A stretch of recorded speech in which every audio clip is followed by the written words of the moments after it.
He handed over a gold credit card, yet the hotel staff burst out laughing, calling it fake. Guests stared, whispering scammer, as security closed in. No one asked his name, no one cared about the truth. But just as they prepared to drag him out in shame, a maid stepped forward, and what she revealed left the entire lobby in stunned silence. Before we deep dive into this interesting story, subscribe to our channel, and tell us where are you watching from. Share in the comments below. The revolving glass doors of the Hamilton Grand Hotel spun slowly that late afternoon, opening onto polished marble floors that gleamed beneath the soft glow of chandeliers. Outside, traffic rolled by on the downtown street, but inside, everything was hushed and carefully curated, the kind of place where silence itself was a luxury. Guests moved through the lobby with a particular air, as if they all belonged, as if money gave them an unspoken right to comfort. But when the man stepped through those doors, the air shifted. He was tall, with olive-toned skin, a neatly trimmed beard, and a tailored suit that bore no recognizable brand yet radiated wealth in its stitching. In one hand he wielded a modest leather suitcase, in the other he clutched a folded passport. His eyes scanned the grand space with a measured calm, but the moment the front desk clerks noticed him, their practiced smiles faltered. He approached the counter, placed his passport down, and spoke in a fluid, commanding Arabic. His voice was steady, his gestures precise, as if he were accustomed to being understood. But here, in the Hamilton Grand, the staff blinked blankly. Sir, English please," one clerk asked, her tone polite at first, then immediately edged with impatience when he continued. He repeated himself, slower this time, pointing toward the reservation book. His words carried weight, but to ears untrained, they were meaningless syllables. The clerk exchanged glances with her colleague. A man in line behind him gave a short laugh under his breath. The lobby, usually indifferent to comings and goings, began to notice. He pulled out a small slip of paper, an email printout of his booking confirmation. He tapped it against the desk, nodding with emphasis, repeating the same word, Hajjaz, reservation. Still, the clerks hesitated. One finally sighed, snatched the paper from his hand, and squinted at the text. I guess this says, check-in? She gave a dismissive shrug. Why couldn't he just say that? Her colleague chuckled quietly. Probably doesn't speak a word of English. Great. It wasn't said loudly, but loud enough. The Arab man waited, expression calm, though his jaw tightened almost imperceptibly. He folded his hands on the counter, trying to project patience. But around him, whispers stirred. A woman sitting with her laptop by the lobby cafe leaned toward her companion. I bet he's some oil guy. Look at him, acting like he owns the place. Her friend smirked. Or worse. Didn't you hear about that guy last year? Some foreigner checked in and the FBI showed up? You never know. None of these whispers reached him directly, but the energy of suspicion was palpable. The clerks felt it too, and instead of hastening to ease the tension, they slowed down. Pages flipped unnecessarily. The printer jammed mysteriously. The reservation was hard to find. Minutes stretched into what felt like hours. He finally placed both palms firmly on the counter, leaning forward. His voice carried now still Arabic, but sharper with more urgency. His tone wasn't angry, but commanding, a man accustomed to being listened to. But in this lobby, it sounded foreign, alien, threatening. One of the bellboys, a young man in his early 20s, snickered audibly. Yo, he sounds like he's casting a spell or something. The clerk stifled a laugh. Don't say that, she whispered, though her eyes glittered with amusement. From the corner, an older couple glanced over nervously. The husband shifted uneasily, muttering, This is America. Learn the language if you're going to be here. The Arab man straightened, adjusted his cufflinks, and waited. There was dignity in his stance, but also a quiet ache, the particular frustration of a man who had lived his life being respected, suddenly treated as if he were invisible. The longer he stood there, the more out of place he seemed in the curated symmetry of the lobby. Guests carried themselves like they belonged. He, despite his wealth, was made to feel like an intruder. Finally, the manager arrived. A man in his late 40s, thin hair slicked back, suit too tight across the shoulders. He had perfected the art of smiling while scanning for profit margins. He approached with the air of someone who had already decided this was a problem, not a guest. What seems to be the issue? He asked the clerks, though his eyes were already on the Arab man, scanning him top to bottom. The clerks exchanged a look. One shrugged. He doesn't speak English. He's trying to check in, I guess. Reservation, maybe. It's unclear. The manager leaned forward, studying the printout. Foreign credit card too, I assume. The Arab man, sensing authority, leaned in and spoke again in measured Arabic. His voice softened slightly now, as though extending an olive branch. He gestured toward the reservation sheet, toward his passport. His tone said, I am who I say I am. This is simple. Just look. But the manager only frowned. Behind them, a guest whispered to another, I swear every time you see someone like that, there's drama. They never follow the rules. The whisper floated, poisonous, through the air. The manager didn't wave it away. If anything, he absorbed it, let it color his judgment. He tapped his pen on the counter, leaned close to the clerks, and muttered under his breath, but loud enough for the man in front of him to feel the suspicion in his tone. You know, the manager said slowly, his eyes never leaving the guest. We might need to call security. The word security floated across the marble, like a cold draft, and Alana Brooks paused mid-step, her cart's wheels whispering against the floor. She had meant to pass quickly through the lobby, fresh towels folded like white fans, housekeeping list clipped beneath a pen, but the tension at the front desk drew her gaze as surely as a fire draws smoke. The manager's smile looked polite from a distance, but Alana could hear the blade under it. Do you want me to call? The blonde clerk asked, one hand already drifting toward the phone. The man at the counter stood steady, his palm resting on the passport he'd set down minutes before. His suit fit well, the kind of quiet luxury Alana recognized from making beds in the penthouse suites. He wasn't loud or unruly. He wasn't anything they kept pretending he was. His voice, though, his voice turned the air in the lobby into a wall the staff refused to climb. Min fadlik, he said, tapping the email printout, the consonants low and rounded. Ismi. Khalid. Reservation, please. My name is Khalid. Elena didn't mean to translate. It happened the way muscle memory happens, like remembering a staircase in the dark. She shifted her weight to keep moving, to stay invisible like she'd trained herself to be. But the man's frustration carried through even without the words. The manager's eyebrows pinched tighter as if every syllable were a provocation. The bellboy, Tyler, new and easily impressed by his own reflection, hovered nearby. I'm just saying, he murmured to the clerk. Dude rolls in all mysterious and expects us to figure it out. The clerk, badge reading Ivi, smirked. There's an app for that. It's called English. Alana's hand tightened on the cart handle. She had been here before, not the lobby exactly, but this posture, someone else's discomfort turned into her lesson. When she was 16, a store manager followed her down an aisle with his hands in his pockets, like a sheriff without a badge. When she was 20, a woman in a coffee shop dropped her change on the counter instead of into Alana's outstretched palm. When she was hired at the Hamilton Grand, the HR manager had said, "Sweet as pie, we keep our brand voice consistent, so please stick to the script with guests. If they ask for more, just smile and fetch someone at the desk. Stick to the script. Fetch someone else. Be pleasant. Be quiet." The manager leaned forward now, voice low but sharp. "Sir, we need identification and a valid card that matches the reservation. If you can't provide that, we have to ask you to wait away from the desk." Khalid's fingers traced the edge of his passport. He spoke carefully, slower. Hada Joaz Safari. Hadashi al Bayanat. Al Bitaka. This is my passport. These are my details. See? Ivy cut in, smiling at a couple waiting behind him. We're trying, but it's complicated.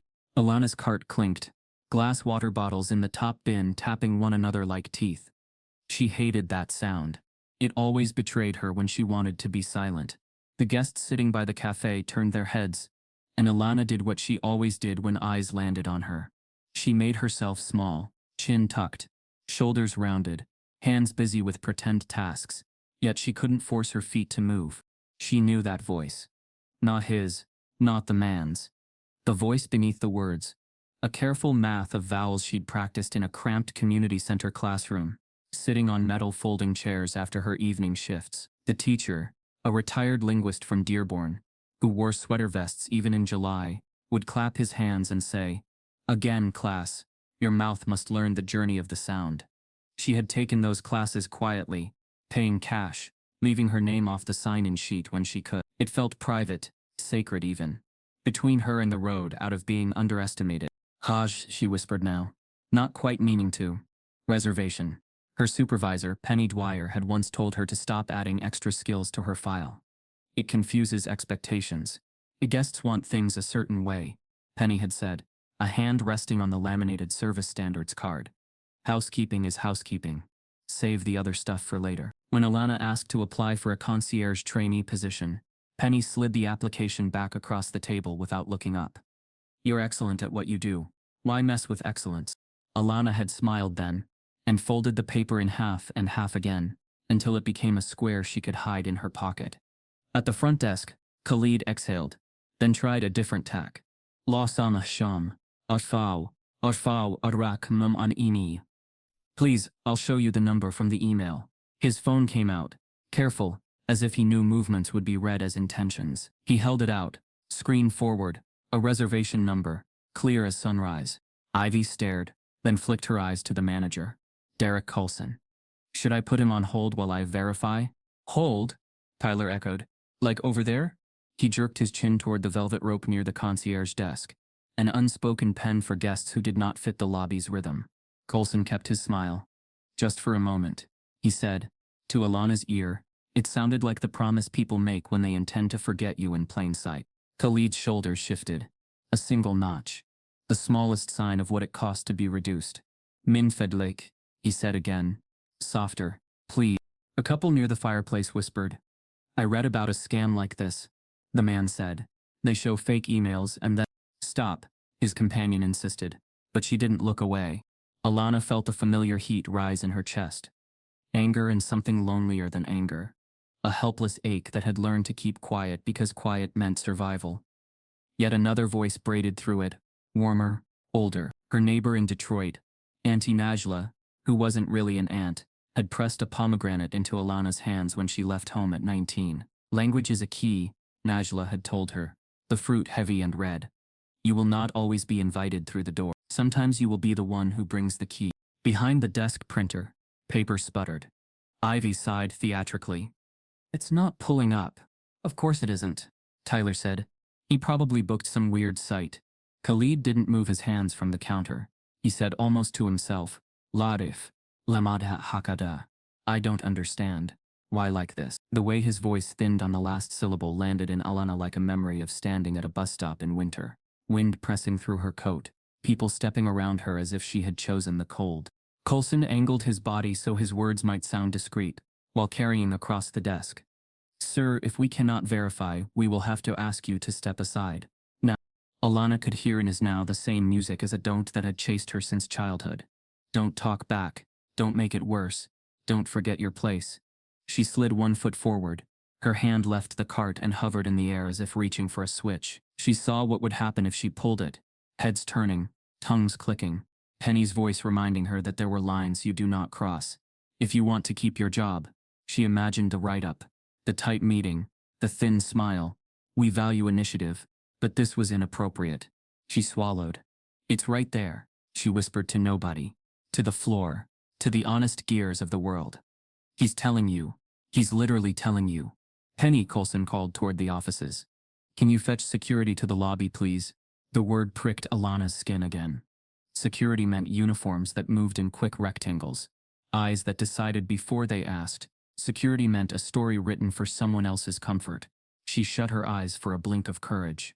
A thought came then, not courage exactly, but inconvenient truth. She had promised herself after the last time, after a guest accused her of stealing and the hotel apologized to the guest instead of to her, that she would not spend another second forgetting who she was, just to make strangers feel tidy. She had skills she didn't display, a mind she pretended not to use, a language she kept like a candle cupped against the wind. Khalid pressed his fingers to his temple, searching for a bridge he couldn't find.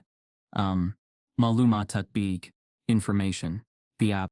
He tried again, and this time his words carried something else. An image Alana couldn't see but felt a door closing somewhere, a clock running out. The sound lifted a memory from the bottom of her chest. Another lobby, another man with a passport, another afternoon when she'd chosen silence, because silence was what they paid her for. She had gone home that day, and washed his voice off her hands like grease. It had not come off. Ivy's phone lit up with a text. She glanced, then looked eagerly at Coulson. Should I just call them now? Faster. Coulson's chin dipped. Yes, let's not make a scene. Too late, Alana thought, hearing the scene already being made in the hearts of everyone watching. She took a breath that reached the base of her spine. She heard her teacher say, "Your mouth must learn the journey." She heard Najla say, "Bring the key." She heard herself years earlier, reading a children's book in a borrowed language to a neighbor's little boy who'd fallen asleep to the rhythm of it. Truth rising like a tide under the words. Alana opened her mouth, and a single soft syllable escaped, as gentle as a thread lifting from a spool. Rajayan. Please. No one noticed. The lobby's choreography continued. Keys pinging, espresso steaming, the suitcase wheels of other people's lives humming over marble. Only Alana felt the ground tilt. Because it wasn't just that she recognized one word. It was that she recognized all of them. The plea, the careful politeness, the reverence of a man trained to treat gatekeepers with respect. Because gatekeepers can turn into walls. Tej, she said again, barely audible, letting the shape of it roll across her tongue like she had practiced 100 nights when no one was listening. Reservation. Khalid said the word once more at the counter, and the sound bloomed inside her with perfect clarity. Alana's hand fell from the cart. Heart hammering, she stood fully upright, no rounded shoulders, no practiced smallness, because she suddenly understood every word the man was saying, and she realized the truth she had kept folded and hidden like a square of paper in her pocket. She knew the language. She knew Arabic. Alana's spine stayed straight where Section 2 had left her. No longer small, no longer rounding her shoulders to be invisible. Yet she kept her voice caged. Around the front desk, the air furred with judgment. It wasn't the kind that arrives with shouting. It moved like perfume, soft, and everywhere at once. Look at his jacket, Tyler murmured, leaning just behind Ivy's shoulder. No label.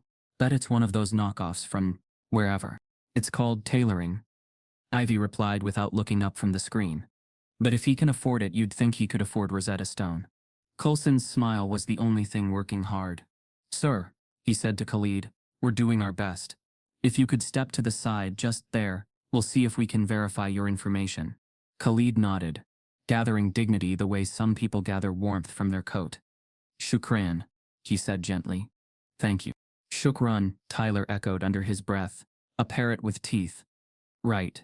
Alana's hand hovered over the towel stack on her cart, useless in the face of what words can do. She could hear Khalid perfectly now. Every sentence precise, different, patient, and she could hear the translation that the lobby made of him. A problem, a risk, a test of their tolerance. She swallowed the impulse that rose like a flare. At the cafe, a woman in a cashmere wrap slid closer to her friend. Do you think he's legit? He has that look. What look? The friend asked. You know, the wrap whispered. Eyes on Khalid's beard. That look. Coulson glanced over, catching the current of customer unease, and let it steer him. Ivy, run the name again, he said. Try alternative spellings. Already did, she replied, typing hard enough to bruise the keys. No luck. Maybe he booked under a different identity. Con man, Tyler said softly, as if testing how the word tasted. Alana angled her cart closer to the desk, ostensibly to wipe an already clean brass rail. From here she could see Ivy's screen, and there it was, in a tab Ivy hadn't clicked. A thin yellow banner, labeled Notes. The cursor hovered over it once, then skittered away. Alana's chest tightened. She eased another inch forward, heart tapping. The Notes tab pulsed like a quiet doorbell, on instinct as Ivy turned to answer a phone. Alana leaned just enough to glimpse the top line. VIP hold. Confidential, Mr. K visiting under discretion. All charges to owner's account. Do not announce status. Coordinate with Children's Hospital liaison. Her breath snagged. The truth was sitting in plain sight, folded into a menu. Nobody bothered to open. She straightened before anyone noticed, the weight of what she'd read vibrating through her. A different kind of fury pressed under her ribs, not the hot kind, but the cold precision of being told to stick to the script while the script itself was wrong. Nothing? Coulson asked. Ivy shook her head. Nada. Could be a fake email. You know they're getting sophisticated. A man in golf clothes drifted near enough to intervene. Hate to say it, but you can't be too careful, he told Coulson. These people know how to exploit the system. Coulson didn't ask which people. He simply nodded. A leader allowing the lobby to write policy in real time. Khalid's phone, still open to the reservation, dimmed and went dark. He tapped it awake again, and held it like an offering. Ha ha, Rakam ul-Takid, he said softly. This is the confirmation number. Ivy didn't lean in. Sir, I already checked. Alana felt the sentence as a shove. I already decided. Near the elevators, security drifted into position. Evan, bored behind careful eyes, scanned Khalid the way you scan a bag at an airport, trained to find a shape that fits a threat. His walkie crackled faintly. Standing by, he murmured. Alana's supervisor, Penny, stepped out from the hallway behind the front desk, clipboard pressed to her chest. Everything all right? She asked, not out of concern but because too many bodies meant fingerprints on the glass. Situation is under control, Coulson replied. We're verifying a complicated check-in. Penny saw Alana and frowned almost tenderly. The way you frown at a child who's about to touch the stove. Brooks, the 12th floor needs turned down. In a minute, Alana said before she could swallow the words. Penny's eyebrows lifted.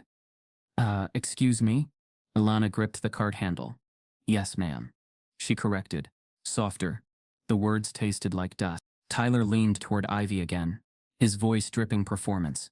Should I do a bag run to his car? Make sure nothing unregistered comes in? Don't be ridiculous, Ivy said, but she was smiling. At the cafe, the cashmere wrap found a bigger audience. My cousin's friend works at TSA, she told a couple who leaned in. They say you can tell by the way some of them hold themselves. Some of who? The couple asked, in glossy unison. She didn't answer. She didn't have to. Khalid turned a fraction toward Alana's cart. For a second his eyes met hers, not pleading, simply searching the room for someone who might see him as a person, rather than a problem. The flare rose again in Alana, hot enough to make her feel a little dizzy. She could step in. She could say, he's telling you exactly what you need to know. She could mention the notes banner and the children's hospital and watch the lobby's power tilt. Don't, Penny whispered at her side, so close that Alana hadn't felt her approach. Not your lane. What if it was? Alana asked, equally quiet. It isn't, Penny said. And if you make it your lane, it'll be your last day driving. A housekeeper's laugh echoed from a distant corridor. The normal noise of the hotel pressed in around them, false and bright. Coulson lowered his voice to Ivy. Run his card through the offline checker, he said. We can at least confirm it's real. Ivy made a show of inserting it into a small gray device beside the terminal. If it flags, she warned, I'm calling right away. Khalid took a small step back to give her space, fingers lacing and unlacing in a controlled rhythm. Under his breath, the words came out like a prayer he'd set down on a table. Sabrun, Sabrun, Peish. Ilana felt the echo in her bones. How many times had she taught herself to swallow a protest to keep a job? To smile through the misunderstanding because correcting someone would cost more than it would pay. Yet she also felt the note burning on Ivy's screen. The truth was already here. It just required someone willing to open the correct tab. Device says it's fine, Ivy reported a beat later, disappointed. But that doesn't mean anything. Could be a prepaid or stolen, Tyler added brightly. No evidence, Evan the guard said mildly, to no one in particular. Tyler's mouth tilted. Yet, there it was. The lobby's thesis. Not proof, not policy. Potential. Potential turned into permission. Permission turned into harm. Marisol, Coulson called across to the concierge desk. Can you see if the hospital's liaison has reached out today? Sometimes nonprofits book rooms for visiting donors. Marisol, who had been watching with a face that gave nothing away, tried the liaison number. No answer, she said after 2 rings. She hesitated, then added, but their office is often at lunch right now. Convenient, Ivy muttered. An older man, sunburnt and friendly, approached Alana's cart to ask for extra shampoo. He glanced at Khalid and lowered his voice as if sharing a kindness with Alana. You folks shouldn't have to deal with this kind, he said. Management ought to put a system in place. Alana lifted the shampoo basket slowly. What kind is that? She asked, keeping her tone even. He chuckled, embarrassed but not enough to change. You know, complicated kind. She handed him 2 small bottles, and felt like she'd passed an exam she didn't want to take. When Ivy's phone chimed, she read a text, then brightened with exertion. Head office says we're green-lighted to request additional verification if there's a language barrier, she announced. What does that even mean? Marisol asked. It means, Coulson said, we follow protocol. He turned to Khalid with a reasonable smile that had weathered worse storms. Sir, we need you to provide a secondary ID, perhaps a local contact who can confirm your purpose of stay. Khalid blinked, then nodded, hope flickering that someone had finally asked him for something specific. Taban, he said. Of course. He scrolled to a contact labeled liaison. Children's Hospital. He dialed, it rang. It rang. No answer. Unreachable, Ivy announced, delighted to be right again. Khalid tried another number, then another. He glanced up, apology in his eyes for having failed at a test he didn't write. Sayu awilo, Ali Tishal, he murmured. They will call back. Or not, Tyler sang quietly. Alana caught movement in her peripheral vision. Tyler slipping behind the bell stand to the drawer where guest amenities and spare key fobs were kept. He slid one out with casual fingers, the matte black service key that opened any vacant clean room. He palmed it, then straightened, boyish charm painted on his face. Where are you going? Marisol asked, suspicion knitting her brow. Being proactive, Tyler said. If he really has a reservation, there'll be a room pre-assigned.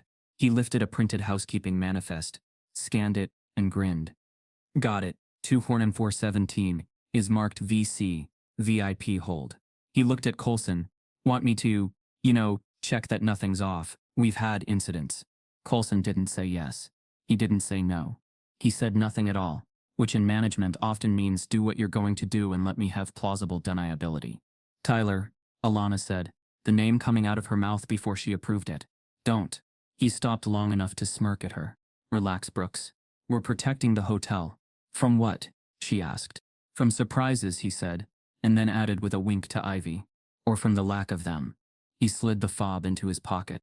Penny stepped in front of Alana, as if she could physically block a sentence. Housekeeping stays out of front desk issues, she said lightly, warning tiptoeing through the lilt.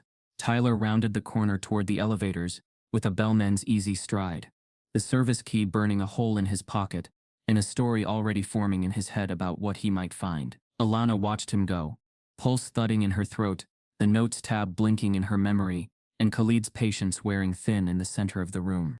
The elevator chimed. Tyler slipped inside, pressed 24 and the doors exhaled shut, carrying him upward toward a room he had no right to enter, and a narrative he was eager to confirm. He was going to look for proof. The elevator's polished steel doors slid shut with a quiet hiss, carrying Tyler upward toward the 24th floor. His reflection stared back at him in the mirrored paneling, grin cocky, eyes alight with a thrill he mistook for responsibility. He tugged the matte black service fob from his pocket and rolled it across his knuckles like a gambler showing off his luck.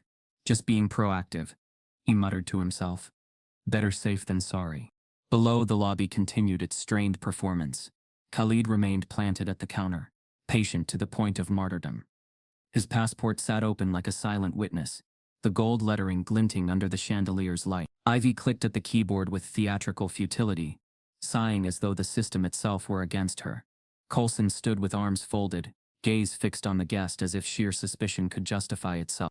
And Alana couldn't shake the image of the notes banner glowing yellow on the terminal screen. The proof was already there. Yet Tyler was about to invade a man's privacy to find a truth that had already been written.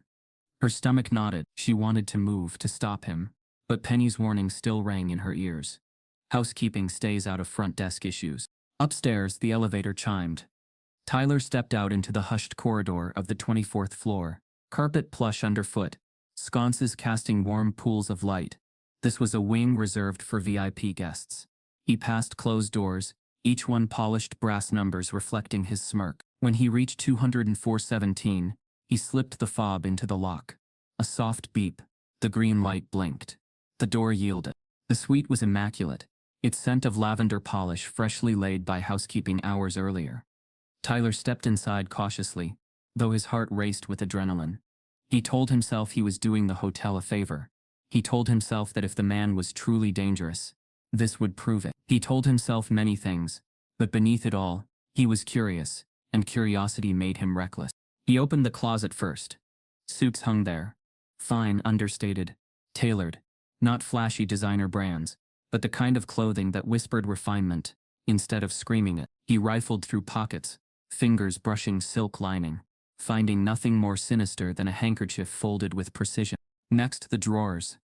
T-shirts, pressed slacks, socks rolled in neat pairs. Tyler frowned, unimpressed.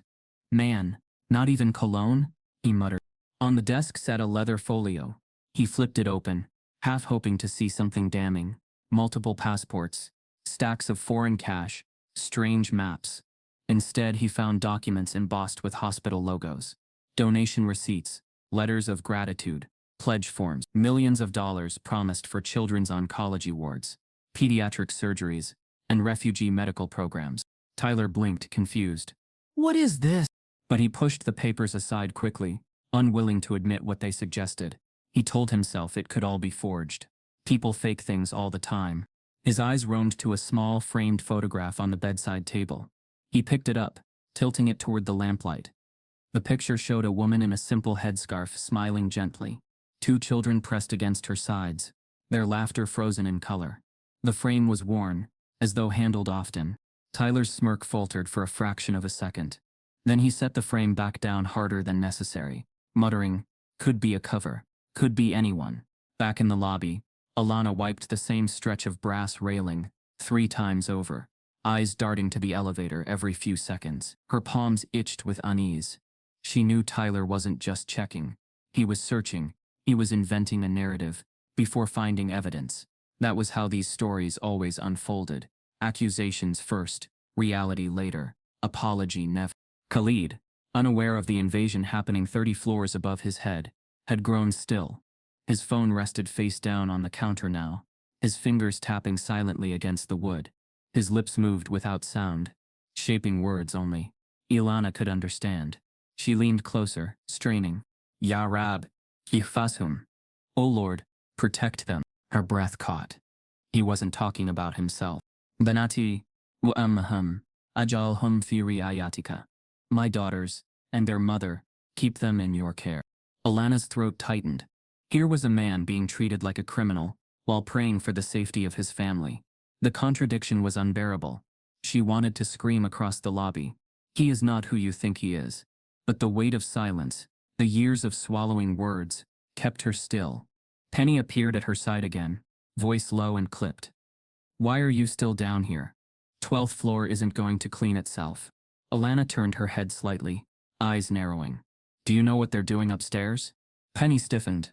Watch your tone. They're searching his room, Alana pressed, her voice trembling with restrained fury. Without cause, without permission. Penny's jaw tightened. That's not your concern. It should be. Not here, not in this hotel. Penny's gaze was iron. If you want to keep your job, you'll mind yours. Alana clenched her rag until her knuckles whitened. She wanted to throw it down, to quit right there, to stop playing a role written for her silence. But rent was due. Her younger brother's college tuition loomed. Survival chained her to compliance. Upstairs, Tyler's search had turned frantic. He dug through the man's suitcase now, scattering folded clothes onto the bed. His fingers brushed against a small leather pouch. He yanked it open eagerly, expecting, what, weapons? Illegal substances? Instead, he found prayer beads, amber-colored, warm in his palm. They caught the lamplight, glowing like tiny suns. Seriously? Tyler muttered, tossing them back with forced nonchalance. He wanted proof of danger. Instead, all he found was proof of devotion. Yet he couldn't leave empty-handed. His eyes landed again on the donation folio. He stuffed one of the letters into his jacket pocket. Just one page, torn from context. It bore Khalid's name, but without the surrounding explanations. It could look suspicious, ambiguous. Tyler smirked again. Let's see them explain this. In the lobby, Khalid's whispering grew softer. His head bowed slightly as though in prayer. Alana caught fragments. Elakuk, Elakuk, Elakuk, Elakuk, Elakuk. Truth, patience, justice. Her chest ached. She remembered Auntie Najla's words about language being a key. She hadn't realized that sometimes knowing the key meant also knowing the weight of the locked door. Ivy leaned across the desk, whispering to Coulson. Security's taking too long. Maybe we should escalate.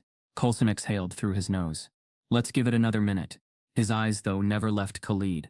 Then Khalid lifted his head fully, reached into his inner jacket pocket, and drew out the framed photograph. Tyler had so carelessly disturbed upstairs. He must have carried it with him. He held it now in both hands, gazing at it with quiet intensity. His lips moved, and Alana leaned forward instinctively to catch the words. Ya Allah. La ta'khudhum minni. Oh God, do not take them from me. The words hit her like a stone. They weren't a casual prayer. They were desperate. Plead. She froze, the rag slipping from her hand, because in that moment she realized something terrible. The man wasn't just here for business. He was here because someone he loved, maybe one of those smiling daughters, was sick, and the very hotel treating him like a criminal was supposed to be his place of refuge. Her eyes widened. The weight of his whispered Arabic cracked through her chest like lightning. And before she could breathe, the elevator doors chimed open. Tyler stepped out, smoothing his jacket, a self-satisfied gleam in his eye, carrying something folded in his pocket. Alana has just realized the depth of Khalid's pain through his whispered prayer.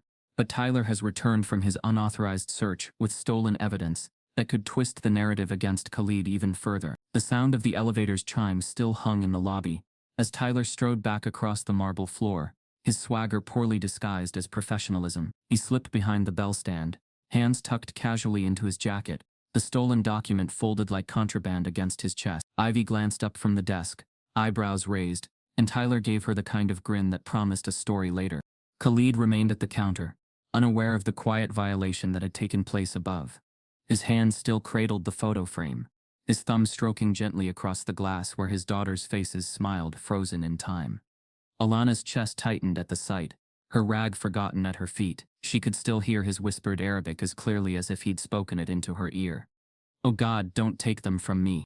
She wanted to step forward, to tell them what he was actually saying, to demand that Coulson open the notes tab glowing on the screen, to reveal the hospital letters Tyler had dismissed upstairs. But fear had its own grip, and it pulled tighter with every breath. She could hear Penny's voice in her mind, echoing like a warning bell. Not your lane.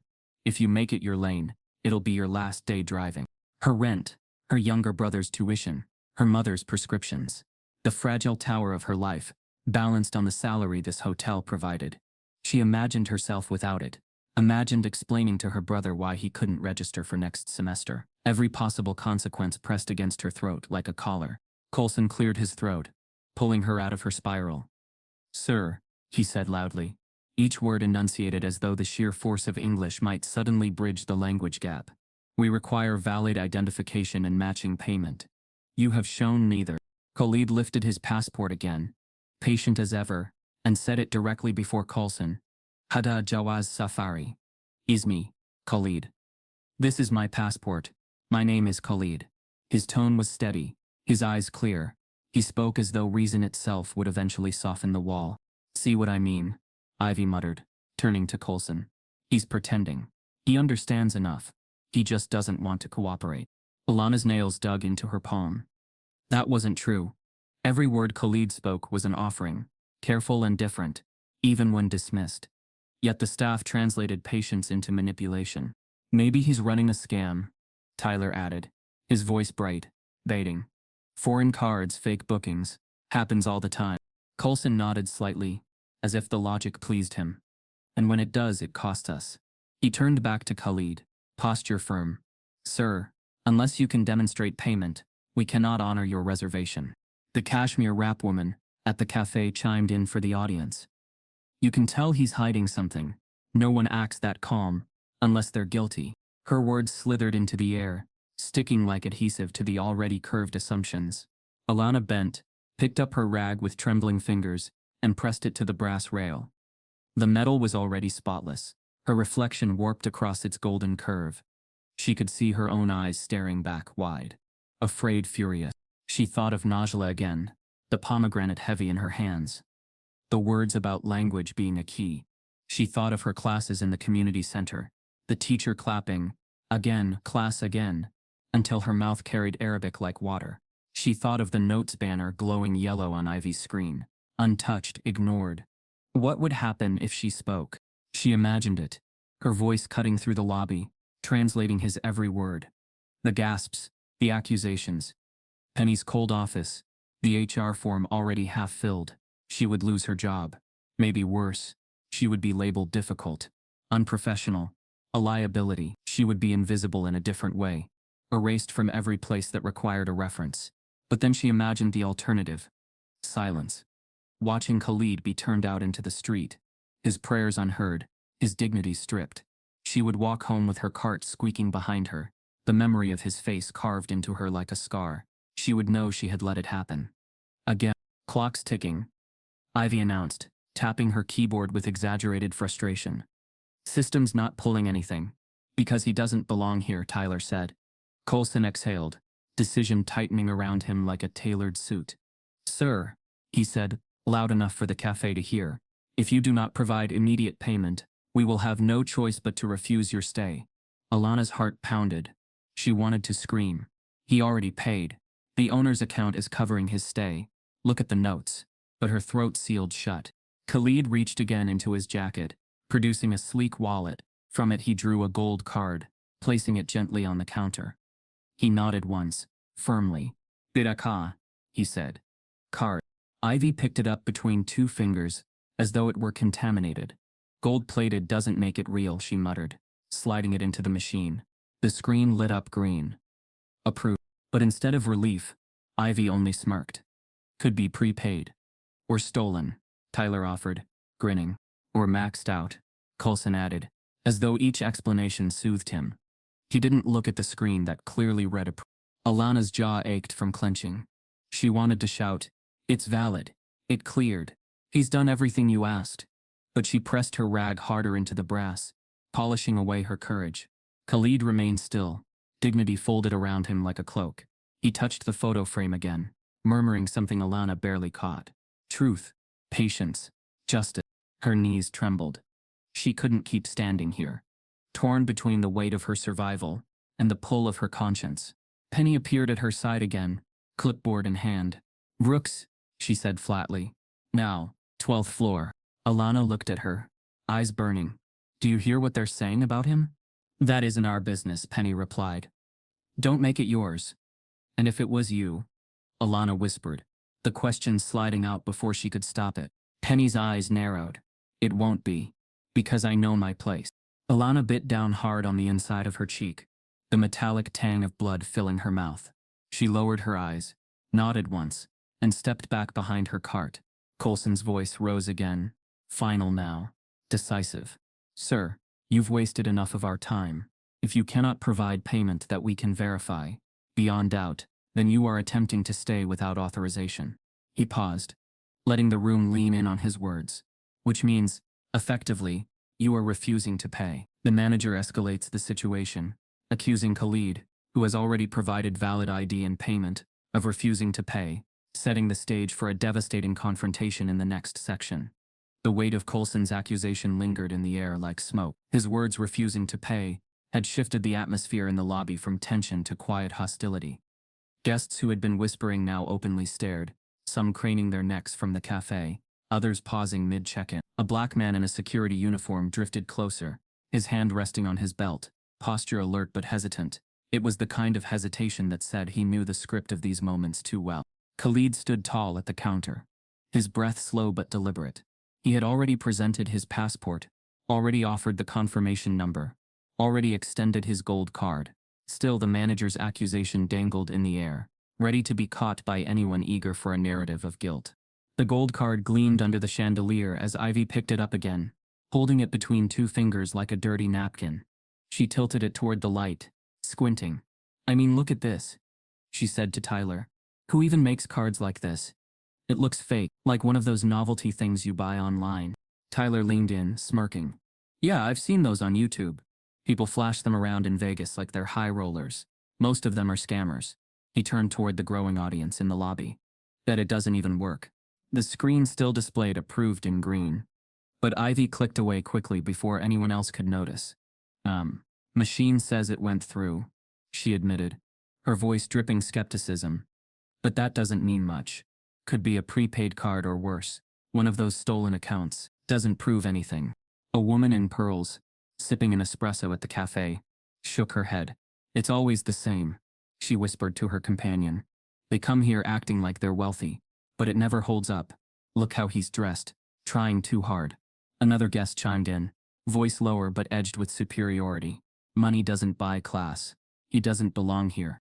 The comments slithered into the room, building a rhythm, each word wrapped tighter around the narrative, being woven. Foreign, suspicious, fraudulent, none of it based on fact, all of it amplified by fear and the eagerness to confirm bias. Khalid inhaled deeply, steadying himself.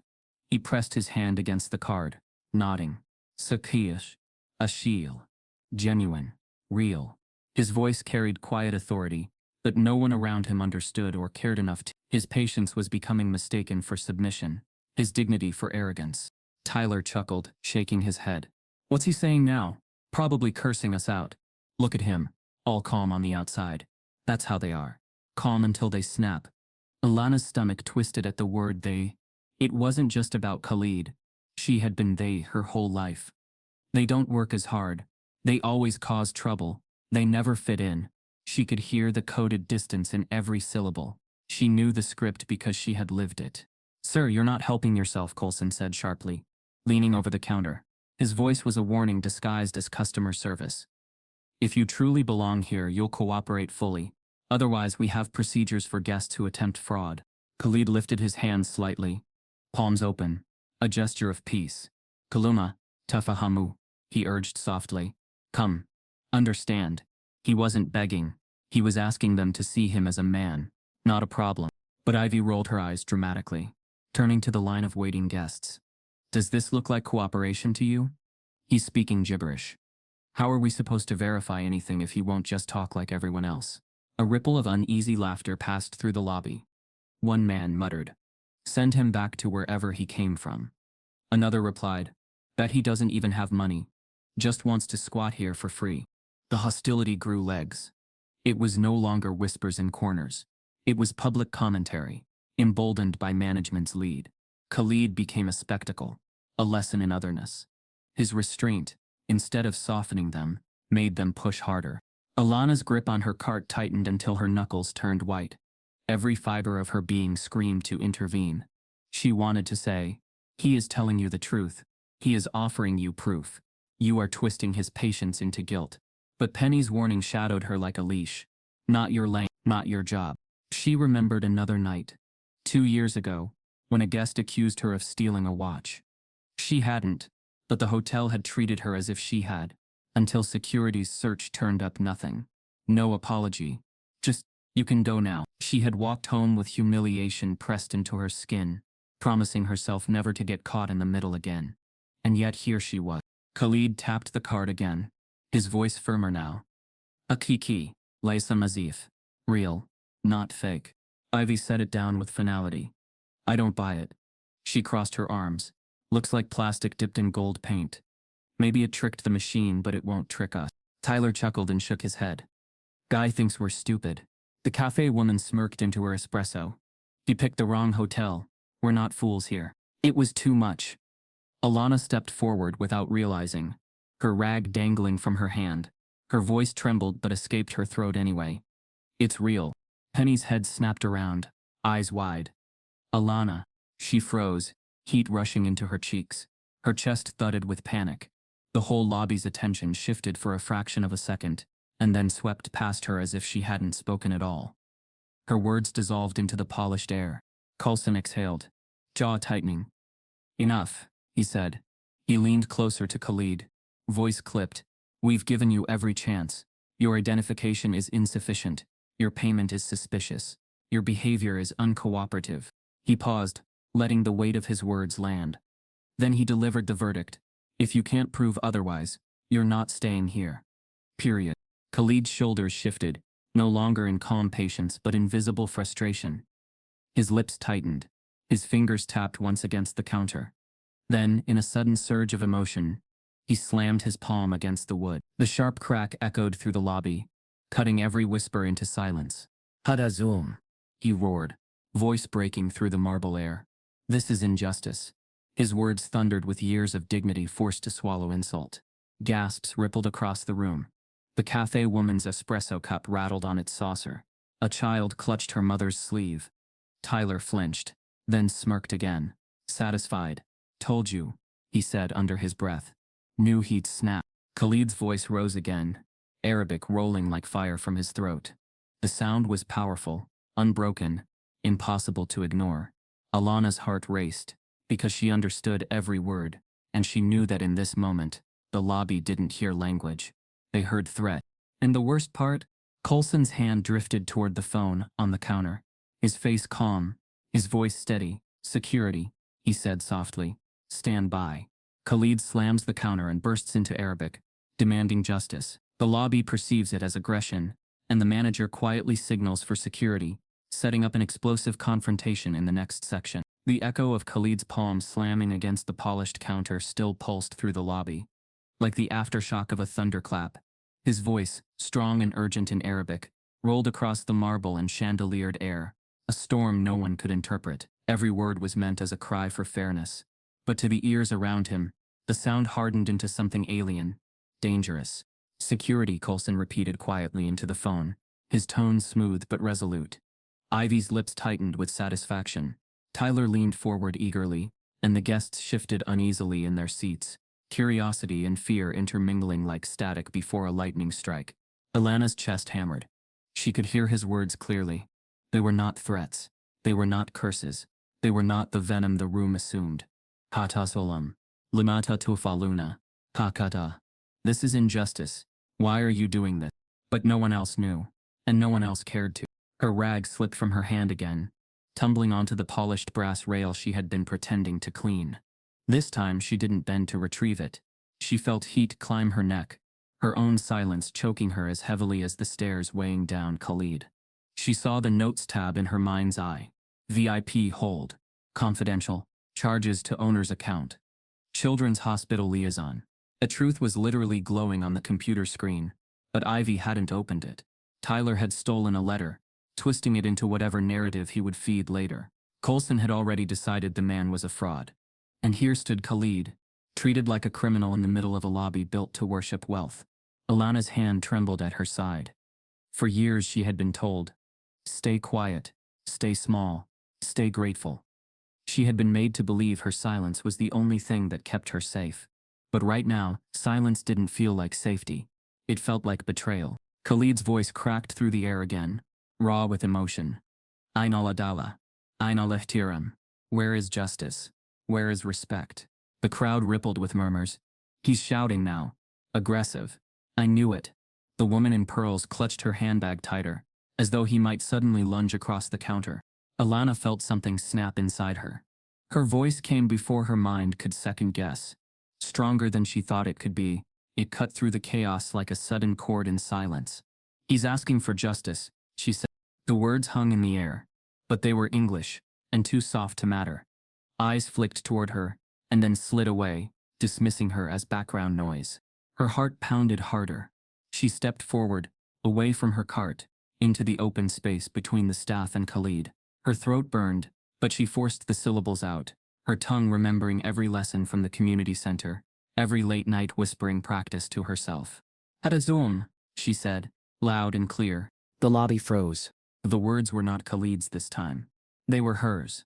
Arabic rolling out of her mouth with sharp precision, cutting the room's assumptions in half. For the first time since he had entered, Khalid's eyes widened, not in frustration but in recognition. His breath caught, and something flickered across his face, a spark of relief, as though the heavy doors of his loneliness had been flung open. The silence that followed was suffocating. Ivy's fingers froze above her keyboard. Tyler's smirk collapsed into slack surprise. Even Coulson's professional calm cracked, his jaw slackening just enough to betray shock. The guests murmured in disbelief. Did she just... She understands him. Wait, she speaks it? Alana swallowed hard, but the words kept coming, propelled by a current she could no longer resist. Huwa yakula hadhazul. Yasalu limadha tafaluna hakada. He says this is injustice. He is asking, why are you doing this? Khalid's chest rose and fell as if the weight of the entire room had been lifted by her translation.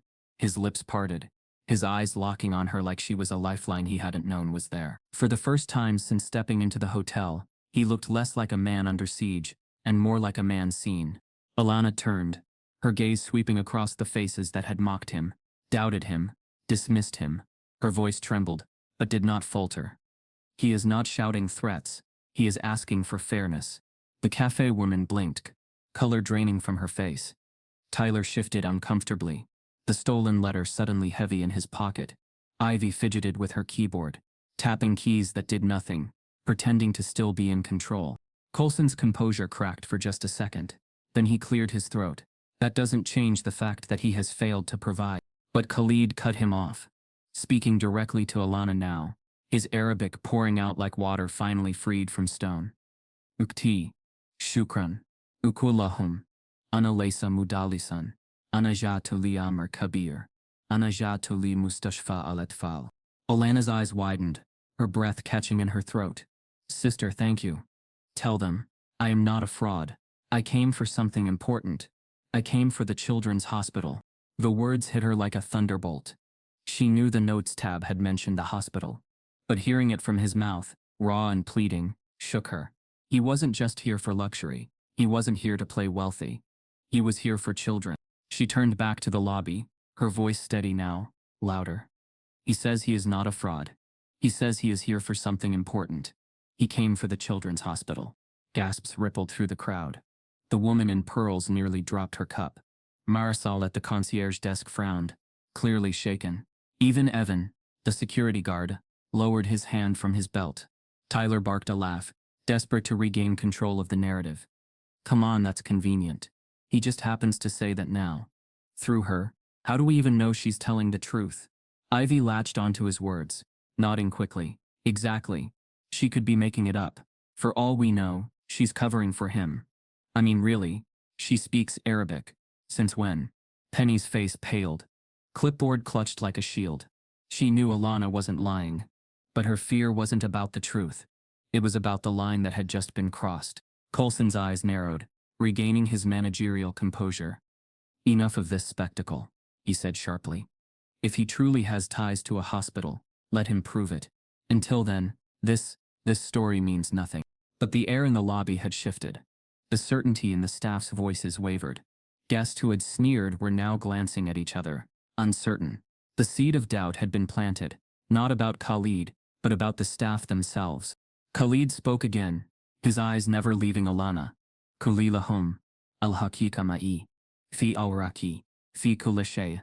Tell them, the truth is with me. In my papers. In everything. Alana's voice shook as she translated. He says the truth is with him. In his documents. In everything. The room tilted on its axis, the narrative cracking under the weight of translation. The man they had labeled a fraud was now revealed as something else entirely. A guest carrying a mission far greater than they could imagine. And then Alana took a step closer to the counter, her voice rising enough for every ear in the room to hear. You've all been wrong about him. The silence that followed was suffocating. Every eye burned on her. Ivy's lips parted. Coulson's hands tightened on the counter. Tyler's smirk curdled into a sneer. And Khalid closed his eyes, his chest heaving once in relief, as though for the first time since stepping into the hotel he could finally breathe. Alana has begun translating Khalid's words, revealing his true purpose, and the truth stuns the lobby into silence, forcing everyone to confront the possibility that they have been terribly, shamefully wrong. The hush that followed Alana's words was unlike the lobby's earlier silences. Before, the quiet had been thick with suspicion, with the restless waiting of people hungry for a mistake. Now it trembled with uncertainty. Guests who had been leaning forward to witness a spectacle sat back slowly, glancing at one another, their expressions unsteady. Khalid's eyes, dark, tired, but resolute, remained fixed on Alana, as if she were the only tether he had to dignity in this hostile room. He spoke again, voice low but carrying, each word a stone laid carefully on the path of truth. Ukti, kulilahum, ana rajul amal, walaysa mudalisan, ana saidat al-mustashfa hahuna, bimilayin al-dalarat. Alana's throat tightened. The Arabic spilled through her like an echo from nights of study, each syllable hitting her chest before her mind. She drew a deep breath, turned toward the watching crowd, and translated. He says, he is not a fraud. He says he is a man of business, a man of responsibility, and he came here to support the children's hospital. With millions of dollars. Khalid nodded firmly and continued, his words precise, the cadence of someone used to explaining himself in boardrooms, but now forced to plead in a lobby. Ana akdamt li mustashfa al-atfal, li tajhiz, Wihidat, Jadida, Lil Ilayaj. Alokud Majuda, Fi Awraki. Alana's voice trembled with urgency as she relayed his words. He says he came to provide new treatment units for the hospital's children. He has contracts, papers, receipts. Everything is in order. Eyes widened. Ivy froze, her hand still resting on the keyboard. Tyler's smirk faltered, his lips twitching as if caught between mocking and retreating. Even Penny, who had been bracing herself for Alana's downfall, looked momentarily stunned. But just as the murmurs began to shift, just as the possibility of truth began to rise, Coulson stepped forward, his authority filling the air like smoke. He raised one hand, palm out as if to cut off the tide. "Let's not get carried away," he said smoothly, his tone condescending. "She says he came for hospitals. She says he's a philanthropist. She says he's donating millions. Forgive me, but how exactly are we supposed to verify her?" Alana felt the burn of his words as if he'd struck her. The lobby followed his lead, their hesitation turning into suspicion again. Whispers rippled. Maybe she's lying. Maybe they planned this. How would she know Arabic? Khalid shook his head, lifting his voice with more urgency now. His Arabic surged with emotion, thickening at the edges with frustration. "Wallahi al-hakika. Bayina. Ana la aridu shayan. Li nafsi. Hadihi al-amwali latfal. Al-hukuma. Al-mustashfa. Kulluhum yarifun." Alana straightened, her voice carrying with new strength. "He swears on his God the truth is clear. He does not want anything for himself. The money is for the children, the government, the hospital. They all know who he is." The ripple this time was louder, angrier, but directed at the staff rather than Khalid. Guests exchanged uneasy looks. The man in golf clothes frowned, muttering, "If that's true, then we're the ones embarrassing ourselves." Ivy stiffened, fingers hovering above her keyboard like claws. "The notes?" For a moment, Ivy froze. The entire room seemed to lean toward her terminal. Tyler's jaw tightened. Penny looked as if she wanted to melt into the floor.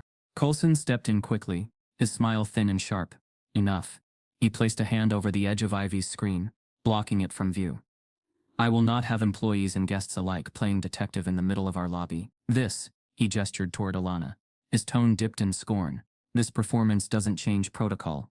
If he truly is who she claims, he'll provide proof. Until then, this is nothing more than a story." Alana's blood boiled, her chest burning with the injustice of it. She turned to him, her voice shaking but fierce. "You had the proof in front of you. You just didn't want to see it." Gasps followed her words. No one ever spoke to Coulson like that. The manager's face darkened, but he kept his composure, his smile now resembling a blade. Khalid exhaled deeply, his voice softer now, directed only at Alana. "Ukti, anamu ta'ab, lakin al-hakika safa tazhar." "Sister, I am tired, but the truth will show itself." She nodded, tears prickling behind her eyes, then faced the crowd again. "He says he is tired, but he says the truth will reveal itself." The room was shifting again. Guests who had been whispering accusations now looked uneasy, shame prickling at the edges of their stares. A woman pulled her child closer, eyes softening. The couple at the cafe lowered their cups. For the first time, the weight of judgment was tilting away from Khalid and toward the staff. But Coulson refused to bend. His lips curled into a sneer as he leaned across the counter. His voice was low, venom disguised as professionalism. "Millions for hospitals?" he said, his smile cold. "A billionaire philanthropist? And we're supposed to take her word for it? Please." He shook his head slowly, savoring the moment. "I don't believe a word of it." The staff and guests are beginning to waver, but the manager sneers openly, refusing to believe Khalid's story, pushing the conflict into even sharper territory. The air in the Hamilton Grand Lobby hung heavy after Coulson's sneer. His refusal to believe the truth, even when Alana translated it word for word, poisoned the atmosphere again. Some guests leaned back in their seats, unsettled, but others seized on the manager's tone as permission. Permission to doubt, permission to condemn. Ivy folded her arms, her voice sharp with triumph. "Exactly. If he were really some billionaire savior, why would he be here alone? No entourage, no translator, no driver waiting outside with his luggage. It doesn't add up." Tyler stepped closer, still riding the thrill of the attention. "She's covering for him. Don't you get it? This is their act. He pretends to be some big shot. She pretends to translate, and then they scam the hotel. Seen it before. Classic play. Alana spun toward him, her voice trembling but fierce. That's not true. I heard every word. He isn't lying. He's here for the hospital. For children. Her words echoed across the lobby, drawing more stares, but Tyler only grinned wider. Oh yeah? You just happen to be a maid who speaks Arabic? You expect us to believe that? She's not making it up, Evan, the security guard, muttered, though his tone was cautious, as if reminding himself aloud. You can hear it in the way they're speaking. But Coulson cut in before the thread of reason could gain ground. Enough, he said firmly, his smile cold and deliberate. We're not running a charity case here, nor are we falling for elaborate stories. His eyes locked on Khalid, narrowed with disdain. The truth is simple. You have not proven your identity, and you're wasting our time. If you insist on lying, there will be consequences. Khalid shook his head slowly, exhaustion and disbelief written into the lines of his face. He lifted his voice again, words tumbling out in urgent Arabic.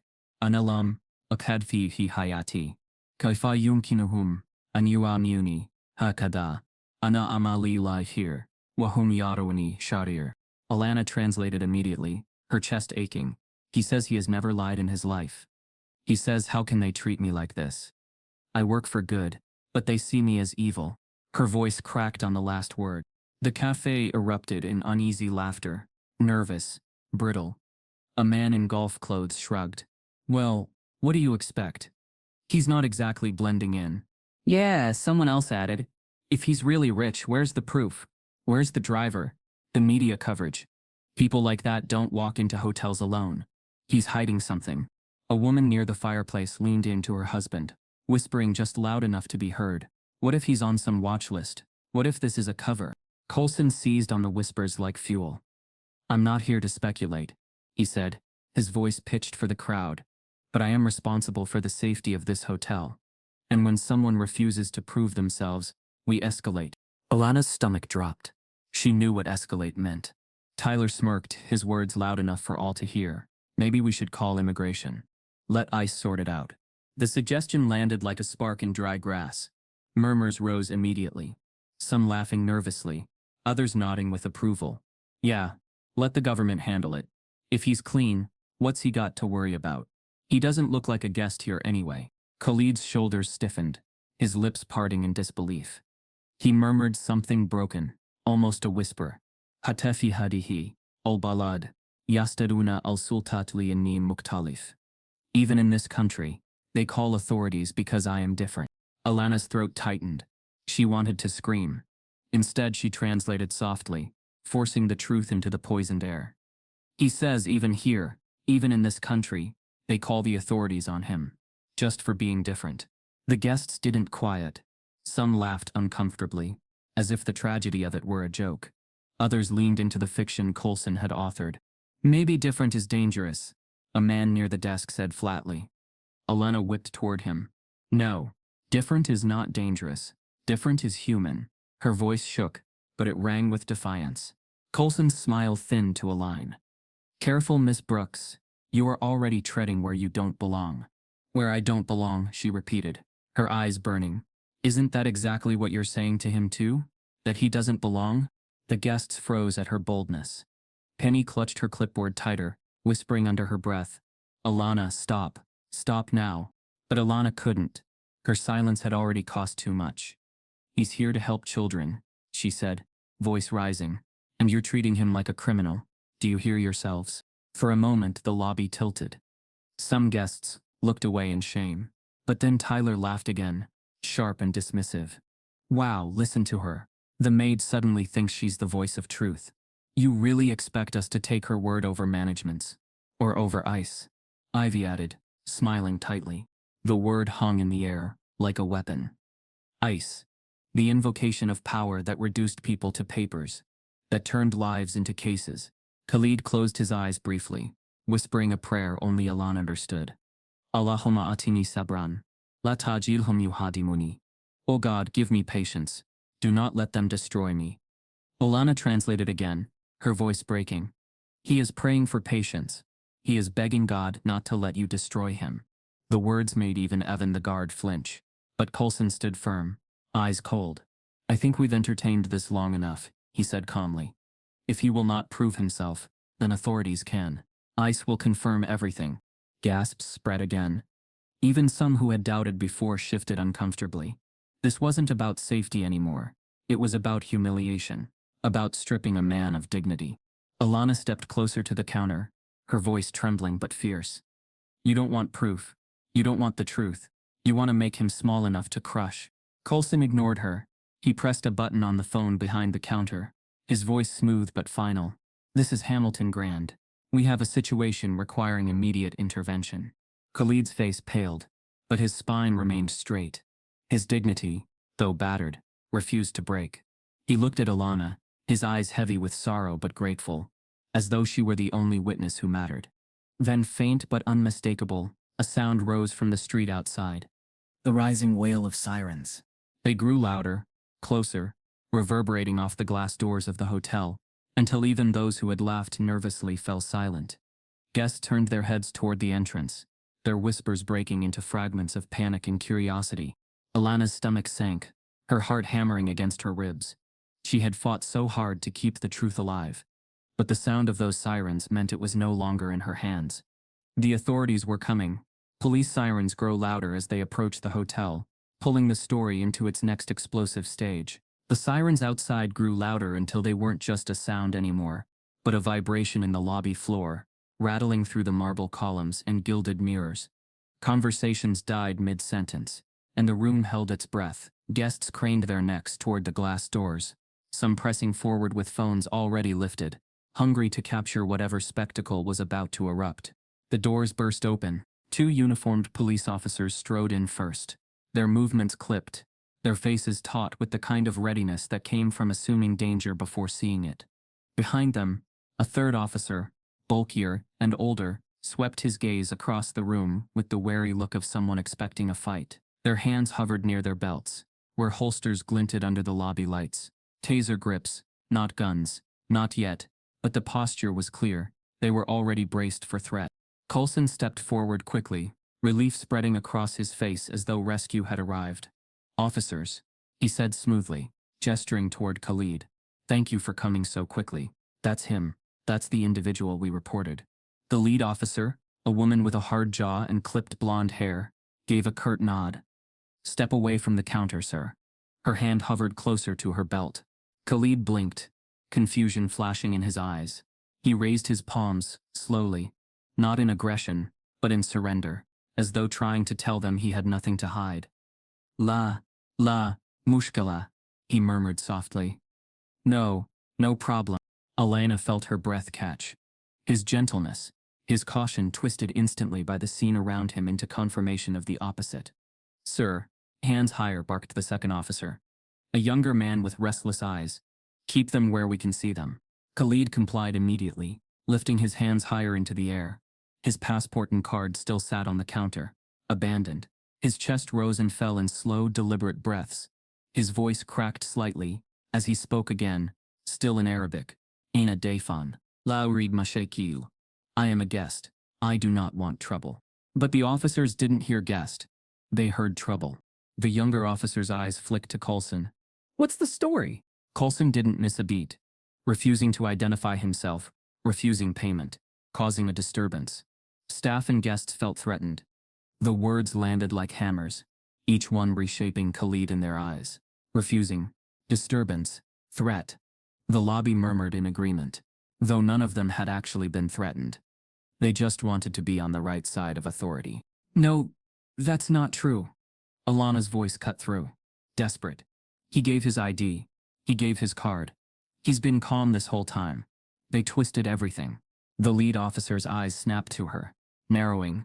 And you are a maid, Ivy said quickly, her voice dripping disdain. Not management. Not relevant.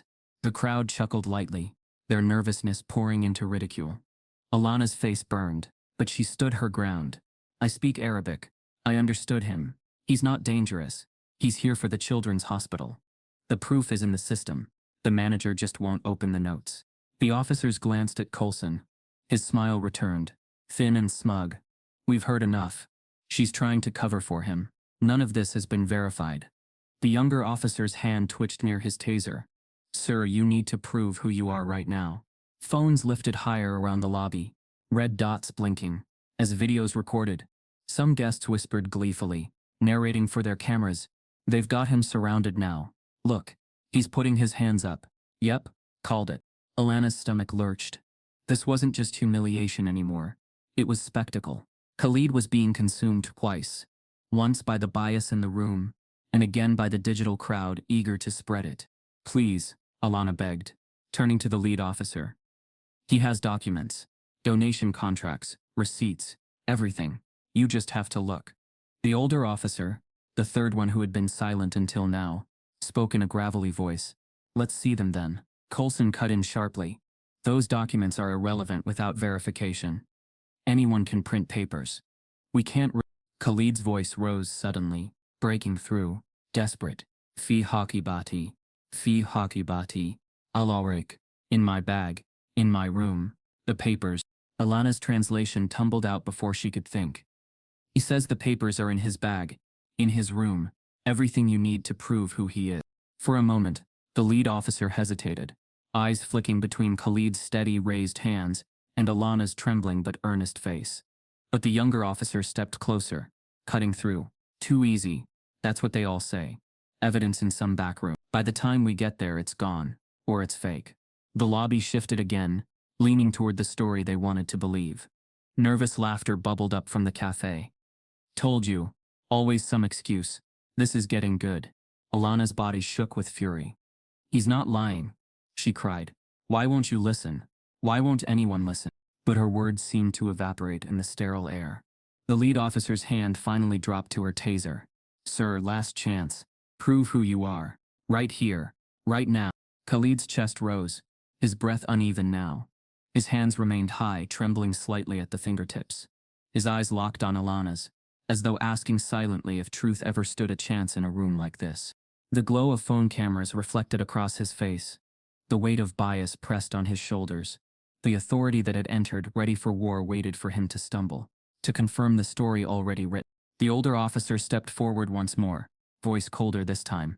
Show us proof, he said, enunciating each word as if it were a verdict. Or we take you in. The room stilled. Khalid's hands hovered in the air. The moment stretched, fragile as glass, balanced on a decision that would either free him or shatter him completely. Surrounded by police officers, with tasers ready and cameras filming, Khalid is ordered to prove who he is immediately, or face arrest. The demand hung in the air like a blade. Prove who you are or we take you in. The lobby was silent except for the hum of phone cameras recording. Khalid's breath rattled, as he kept his palms raised, the muscles in his arms trembling from holding them so high. His eyes flicked to Alana, the only person in the room who had listened, the only one who understood. And in that glance she saw it. Fear. Not of guilt, but of history repeating itself. He knew how this story usually ended for men who looked like him, who sounded like him. Alana's heart thudded against her ribs. Every part of her screamed to move, to do something before the officers sealed the ending that everyone else had already written. Penny's voice echoed in her head. Don't make it your lane. You'll lose everything. But something stronger burned through that fear. The memory of Khalid's whispered prayer. Oh God, don't let them destroy me. She couldn't let silence be her answer. Not this time. Before she realized she was moving, Alana stepped forward. Her shoes clicked hard against the marble as she crossed the gap between Khalid and the officers. Gasps rippled through the crowd. She stopped directly in front of him, her back to his chest, her body between his raised hands and the tasers glinting under fluorescent light. Enough, she said, her voice trembling but loud. The younger officer's eyes narrowed. Step aside, ma'am. This doesn't concern you. Yes, it does, Alana shot back. Her voice rose, breaking through the hush of the lobby. I've been here since the beginning. I've heard every word he's spoken. He is not lying to you. He's not refusing anything. He gave his ID. He gave his card. He told you exactly why he's here, and you've twisted all of it into something ugly because of what you think he looks like. The guests shifted in their seats, the weight of her words sinking into the air like stones in water. Some phones zoomed closer, capturing her face now too. The lead officer's expression hardened. Ma'am, we don't need a lecture. If you're claiming you understand him, then prove it. Translate. Alana turned, meeting Khalid's eyes. He looked stunned, his lips parting as though to stop her. But then his shoulders eased, and he gave a tiny nod. Permission. Trust. He spoke, voice raw with desperation. Anajatu li umur kairia.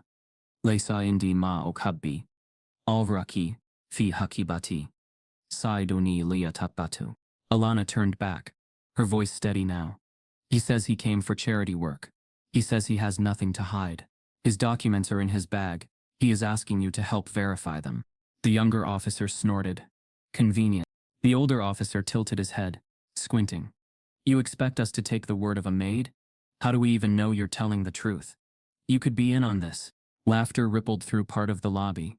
Tyler folded his arms, smirking. Told you an act. Lana's jaw clenched. You think I'd risk everything?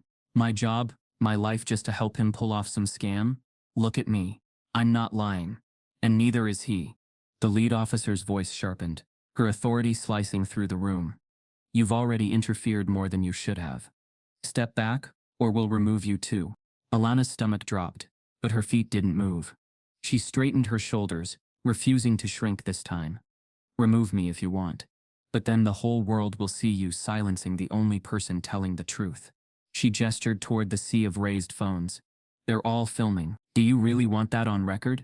The officers exchanged uneasy glances.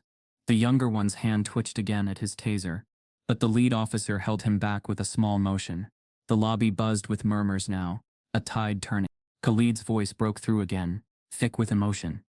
Ukti, la tukafi, kulilahum al-hakika satya. Alana swallowed hard, then spoke clearly. He says, Sister, do not be afraid.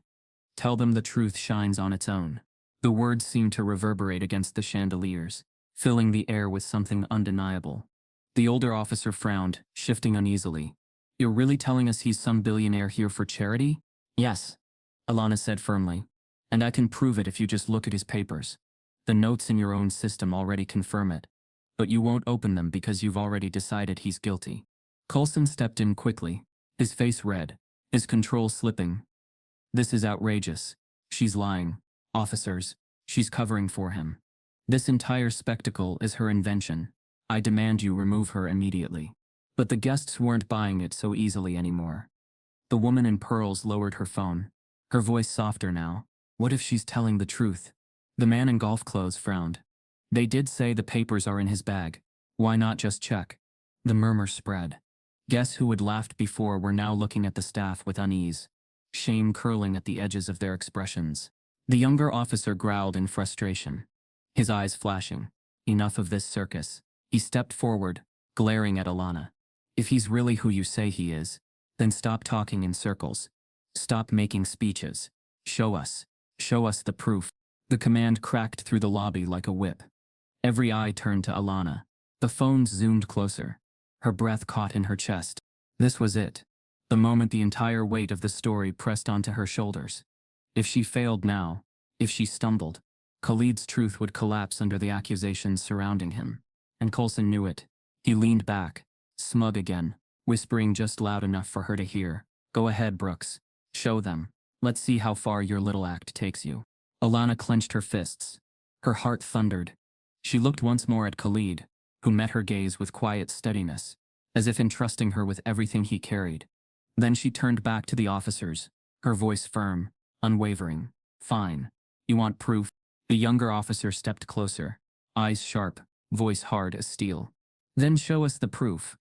The officer's demand lands squarely on Alana, forcing her to either produce undeniable evidence or watch Khalid be taken away.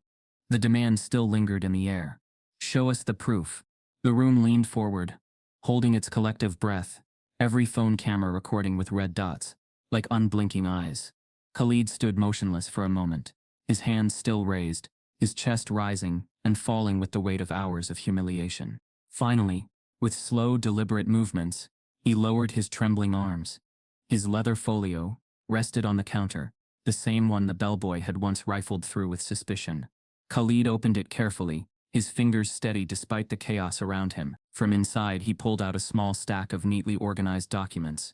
Official papers embossed with hospital seals, contracts bearing signatures, and receipts printed with long strings of numbers and dates.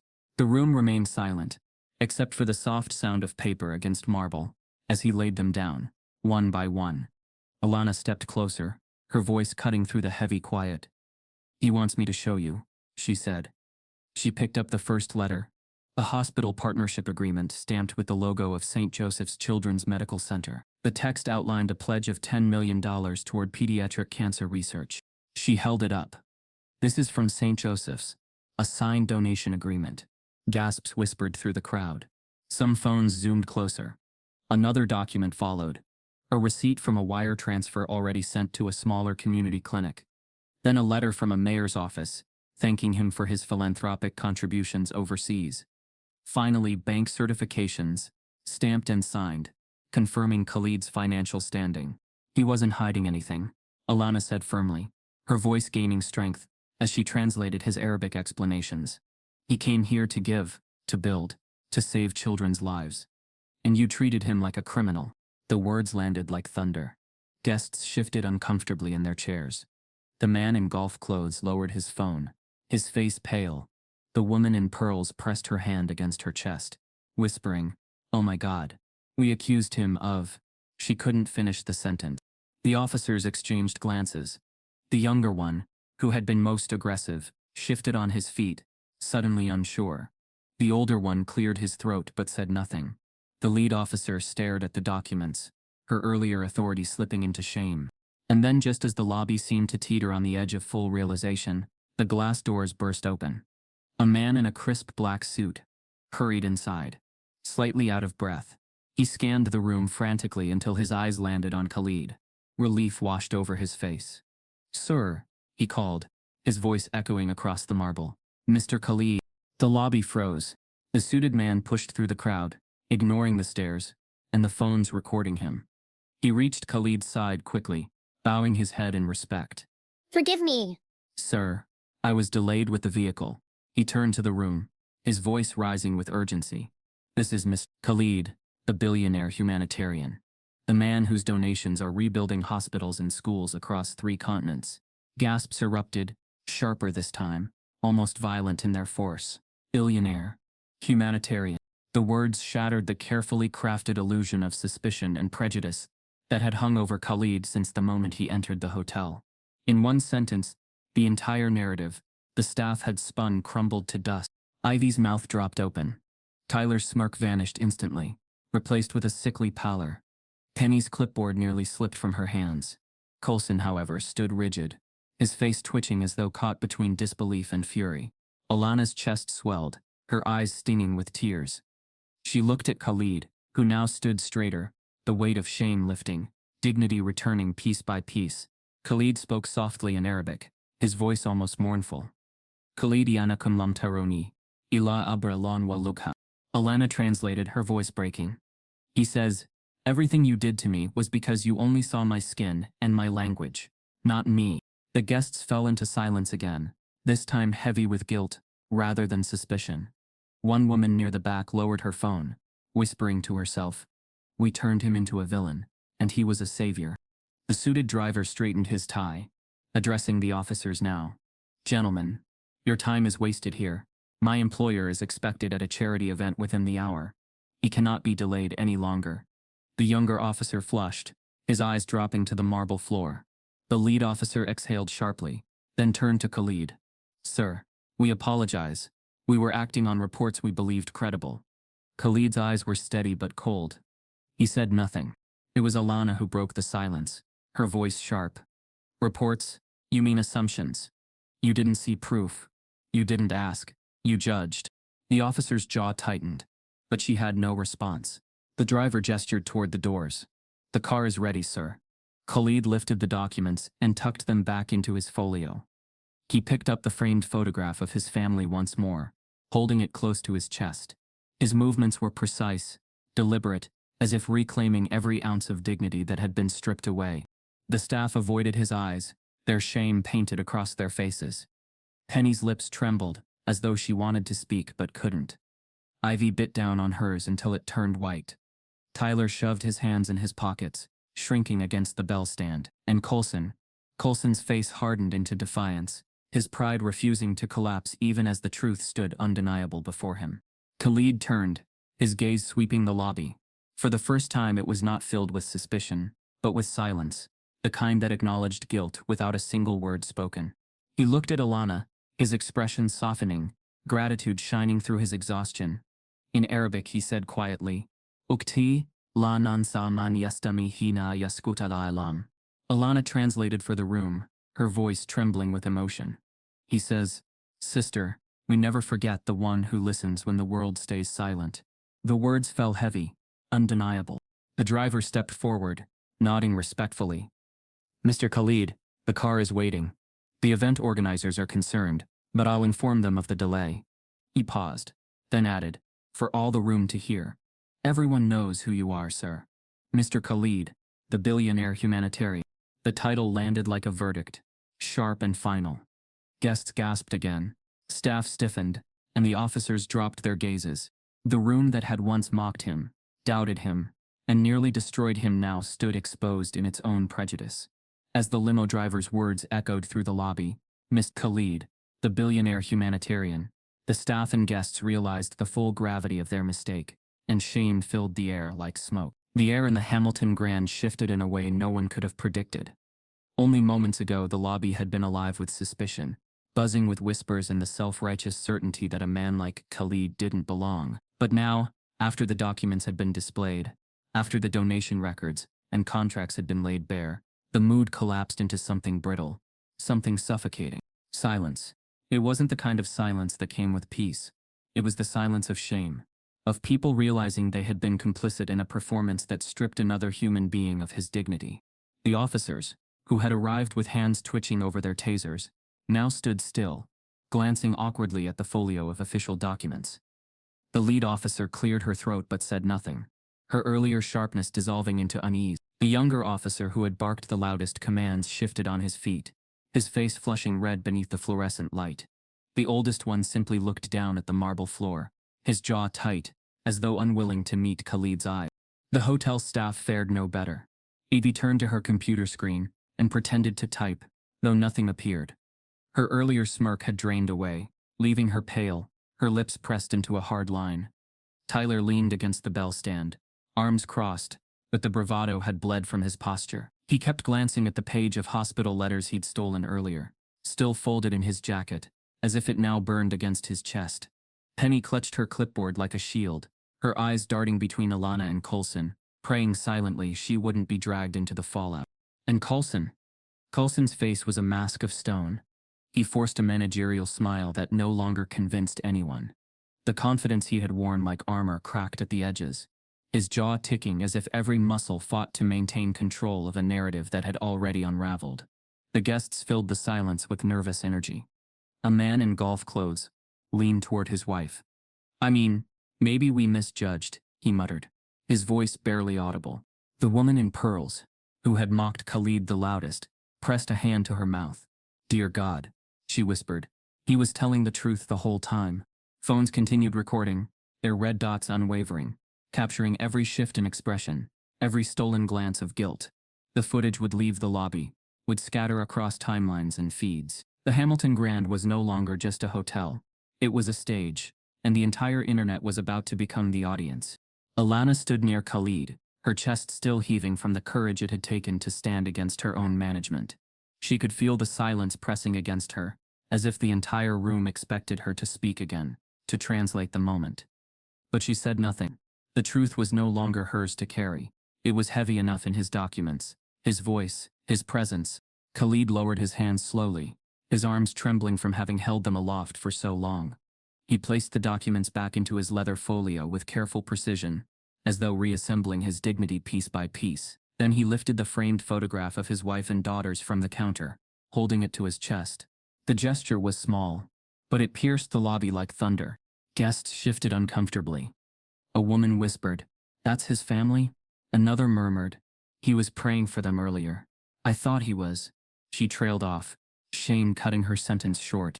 Alana's throat tightened. She remembered every word of his whispered Arabic, words the lobby had mistaken for threats. She remembered how his voice had broken when he prayed, "Oh God, don't take them from me." And now here he was, holding the photo that proved those prayers belonged to flesh and blood people, not to the caricature of danger they had drawn over him. The lobby's silence deepened into something unbearable. People avoided one another's eyes. Some lowered their phones, unable to watch their own reflection in the cruelty that had unfolded. Others kept recording, but their hands trembled, their guilt recorded alongside their footage. Ivy finally broke, her voice barely a whisper. I didn't mean, but her apology dissolved before it could form. No one wanted to hear it, especially not Khalid. Tyler cleared his throat, forcing a laugh that cracked mid-sound. Look, mistakes happen, right? I mean, you gotta understand, sir. We can't just trust anyone who walks in off the street. The look Alana gave him silenced him instantly. Penny shifted her weight, her shoes squeaking faintly against the marble. This is a misunderstanding. Surely we can move forward professionally. Khalid turned his gaze on her, and Penny's words died in her throat. His silence said more than her excuses ever could. Coulson finally spoke, his voice taut. This doesn't change the fact that protocols were followed. Alana let out a sharp laugh, bitter and involuntary. Protocols? Is that what you call humiliating a man in front of strangers? Ignoring evidence, calling the police, and threatening him with ice? Protocols? The guests shifted again. The woman in pearls set down her cup, her voice trembling. She's right. We all went along with it. We judged him. We laughed. A man near the fireplace rubbed his forehead. We wanted to believe the worst. Because it was easier. The shame rippled outward, each admission softening the armor of denial. Some whispered apologies in Khalid's direction, their voices faltering with guilt. But the apologies came too late. Words couldn't undo the hours of degradation he had endured, couldn't erase the image of tasers hovering near his chest. And still, the cameras rolled. Alana could feel the weight of those recordings, the inevitability that this would leave the room, that strangers who weren't even present would dissect every second. The shame of the hotel wasn't going to stay contained inside its marble walls.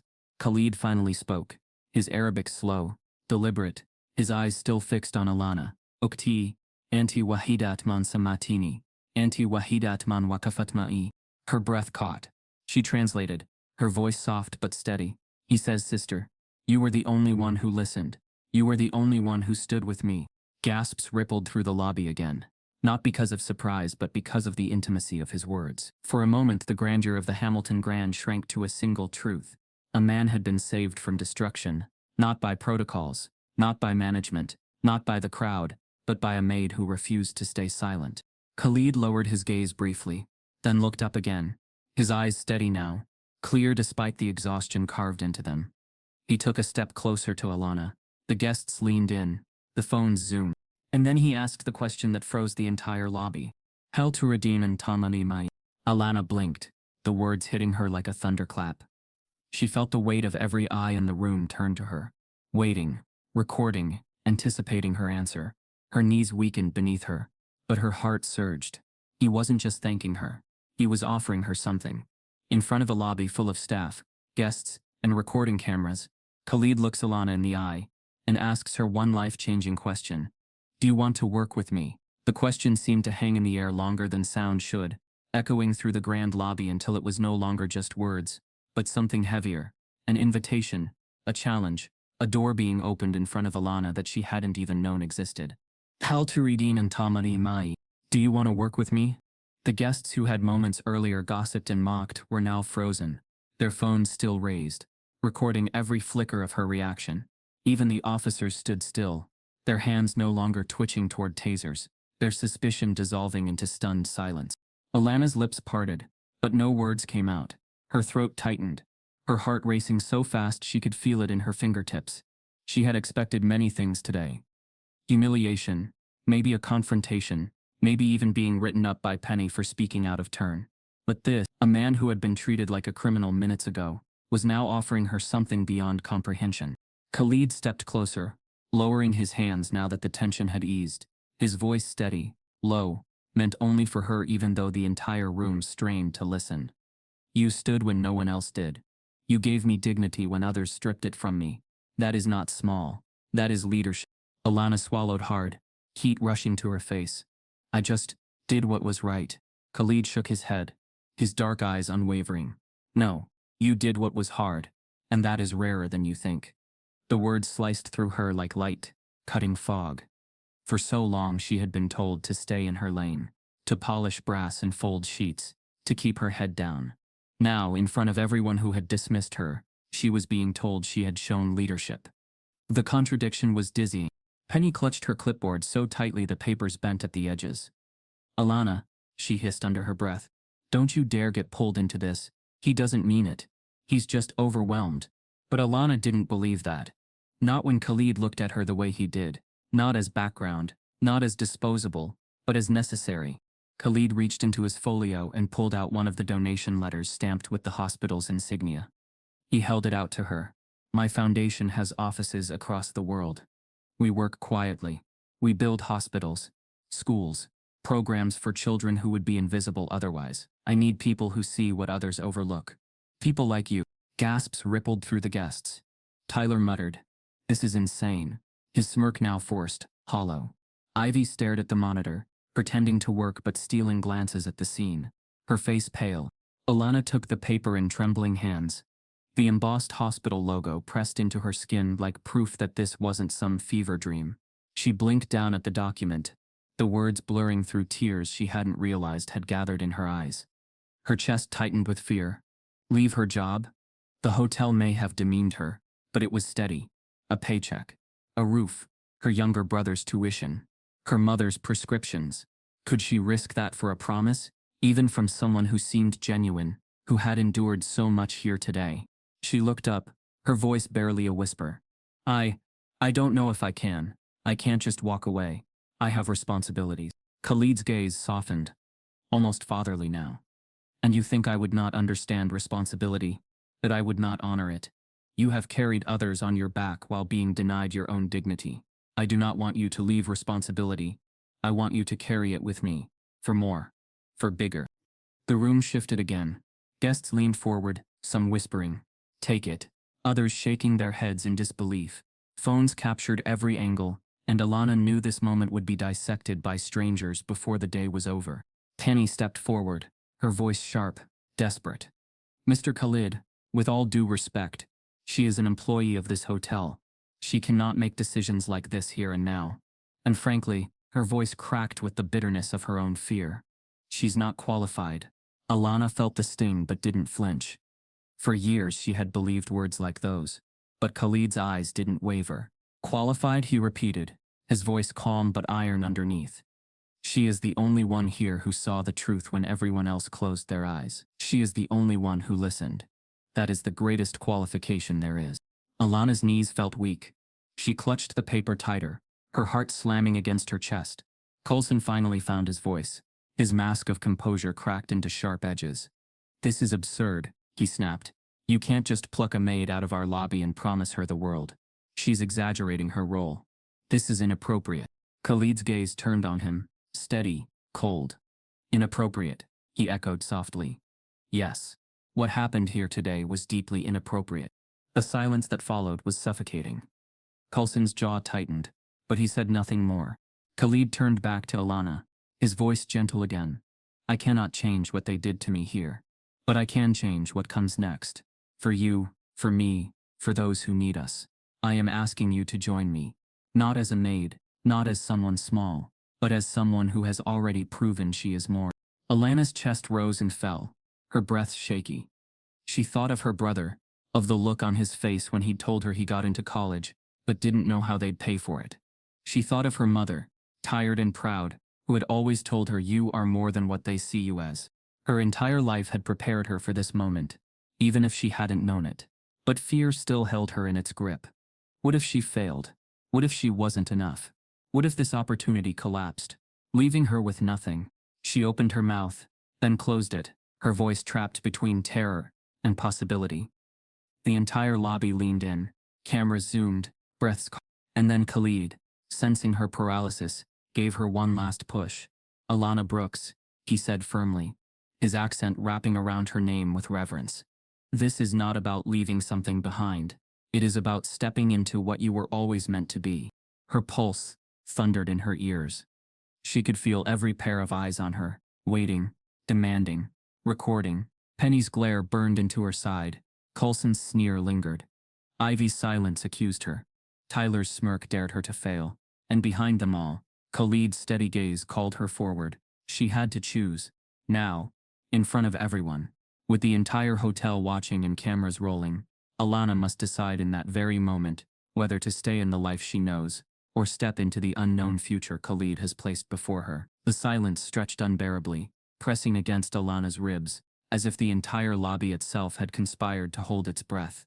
Khalid's offer still lingered in the air, flaky and impossible to ignore. Around them, every eye was locked on her, every phone camera recording, every staff member's face contorted with a cocktail of shame, fear, and disbelief.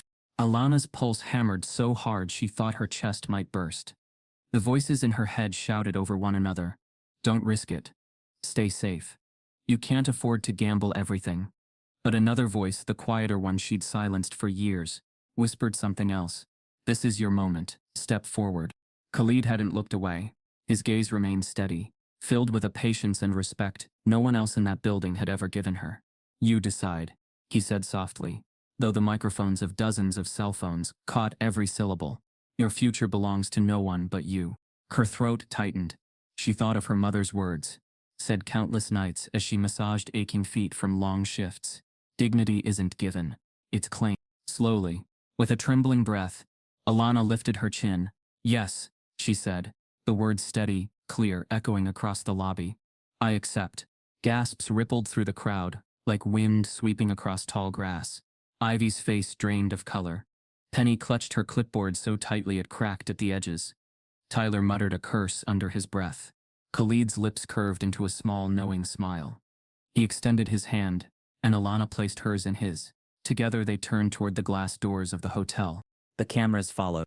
The guests, who had been quick to judge, now looked small in their designer clothes, shrinking under the weight of what they had witnessed. Some whispered apologies that dissolved into the air, too faint, too late. A woman in pearls lowered her phone, whispering, I can't believe what we did. The man in golf clothes shook his head, muttering, we made him into a villain because it was easier. But their remorse came too late. The damage had already been done, and the whole world was watching.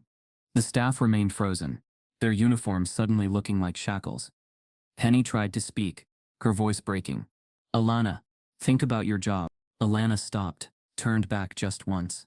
Her voice calm but firm. This job taught me to stay invisible.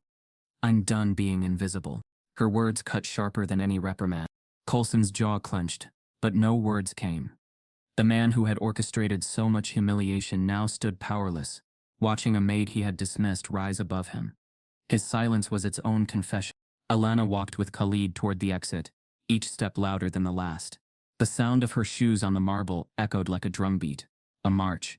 She had entered the Hamilton Grand as a maid, overlooked, undervalued, and silenced. She was leaving it as something else entirely. At the doors, Khalid paused. He turned once, his voice carrying across the silent lobby. What you did here today, he said to Alana, but for all to hear, is what this world needs most. Not power, not wealth, just courage. Then the doors opened, and together they stepped into the city light. Outside, the sirens that had once threatened Khalid were fading into distance. Cars rushed past, pedestrians walked unaware, the city indifferent to the storm that had just unfolded inside the gilded hotel. But the videos captured on phones would not stay contained. They would spread, faster than the shame could be buried. Alana inhaled deeply, the cool air sharp against her lungs. For the first time in years, she stood tall, her spine unbent by fear. Khalid glanced at her, his eyes softening. You are not a maid anymore, he said quietly. You are a leader. Her chest tightened with emotion, but this time it wasn't the suffocating weight of invisibility. It was possibility. Inside the lobby, no one moved. Staff stood in rows of silence, weighed down by guilt. Guests lowered their heads, avoiding one another's eyes. The hotel itself, with all its polished marble and gilded edges, felt suddenly small, shrunken by the truth it had tried to deny. For years Alana had walked those halls unseen, her voice muted by uniforms and hierarchy. But in the end it was her voice, her defiance, her courage that had shifted everything. She was no longer the invisible one. She was the one who mattered most. And as she disappeared into the city with Khalid, hand in hand with a new future, the question lingered in the air, unspoken but heavy. How many other lives are dismissed every day, simply because of prejudice? The guests would carry it home, The staff would bury it under excuses. The officers would remember it when they wrote their reports. But the question would remain. And somewhere in homes and offices and on countless screens across the world, those who watched the footage would ask themselves the same thing. How many? The story closes with the haunting universal question. How many lives are dismissed every day just because of prejudice? No one should have to beg for dignity or prove their humanity just to be treated with respect. If this story shook you, if it reminded you how easily prejudice destroys lives, then let your voice be heard. Type yes if you believe in justice,